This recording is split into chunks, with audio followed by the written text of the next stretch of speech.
The child rapist and killer died behind bars. And he may have taken secrets about other murders with him to the grave. The news shocked the state in April 1983. A 31-year-old Springfield man has been charged with kidnapping in connection with the abduction and murder of an 11-year-old girl. A little girl raped and brutally beaten to death in Springfield.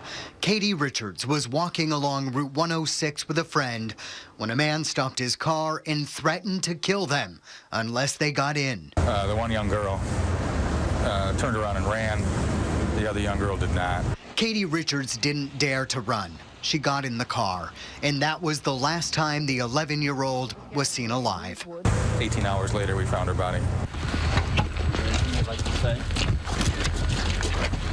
Evidence and the other girl's eyewitness account led police to Gary Schaefer. A year later, he'd be convicted and sentenced to 30 years to life. And this was a life sentence. On Monday, at 72 years old, Schaefer died from a medical event at a Kentucky prison. But his death is unearthing an old mystery. Was Schaefer a serial killer? Mr. Schaefer clinically would be described as a sexual psychopath or sexual sadist. Forensic psychologist Tom Powell is an expert in determining what makes violent criminals tick. He points to a troubling pattern in Schaefer's past: arson, a previous kidnapping charge before the murder, and living a double life.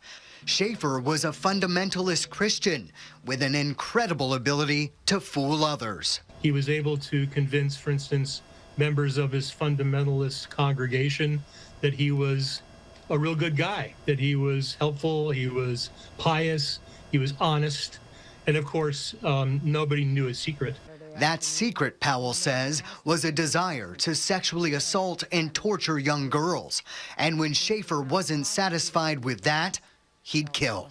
It's a gruesome sort of a diagnosis. Schaefer was a suspect in the murder of 3 girls in the Springfield area in the late 70s and early 80s, and reportedly even admitted to 2 of them, though he was never convicted. All 3 victims viciously tortured and killed in similar ways. You can't charge a man with a murder because it's similar to another murder. But Powell says Schaefer got sloppy, courted danger, and took greater risks as a way to elevate his excitement. And that's how he got caught in the Richards murder. In your professional opinion, how likely is it that Schaefer was a serial killer? Oh, I think it's probably a certainty.